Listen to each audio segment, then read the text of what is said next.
रामभद्राय रामचन्द्राय राघवाय रघुनाथाय नाथाय सीतापतये नमो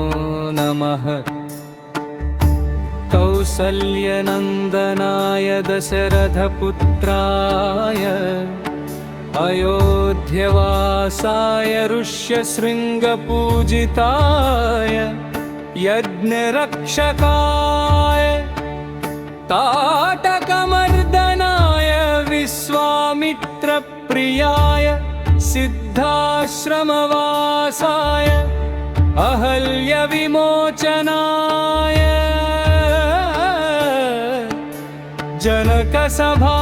जनकसभालङ्काराय शिवधनुर्भञ्जनाय सीताप्राणनाथाय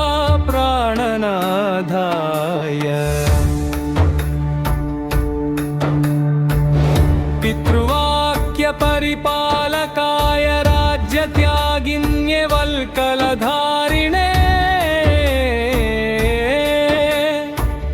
जठरराय लक्ष्मणसेविताय गुहप्रियसखाय गङ्गातीरविहाराय चित्रकूटनिवासाय भरतप्रार्थिताय पादुकाराज्यदायकाय दण्डकारण्यसंसाराय पञ्चवटीतीरवासाय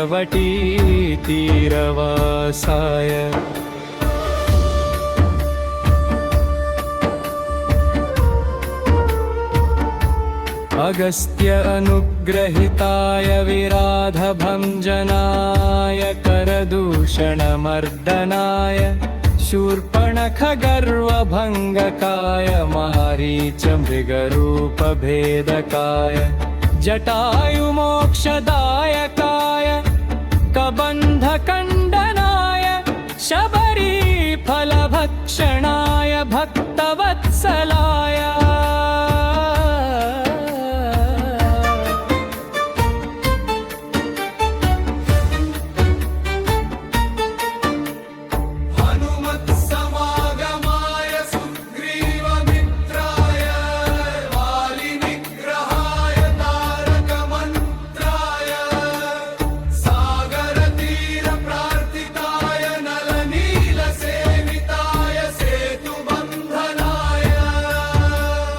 विभीषण शरणागत रक्षकाय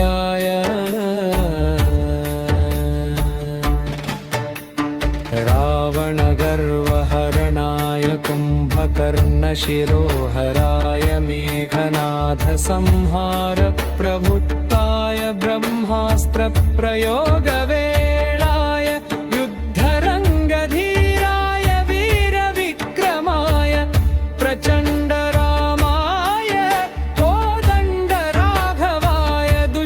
शिक्षणाय शिष्टरक्षणाय विजय राघवाय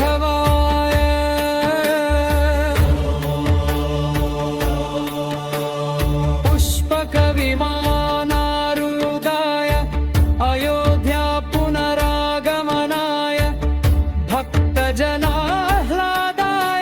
वसिष्ठादिमुनिपट्टाभिषिक्ताय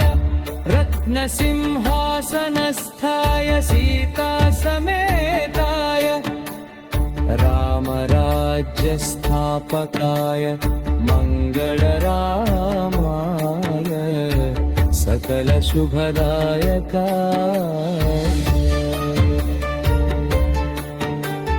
लोकनाथाय जगन्नाथाय सर्वव्यापिने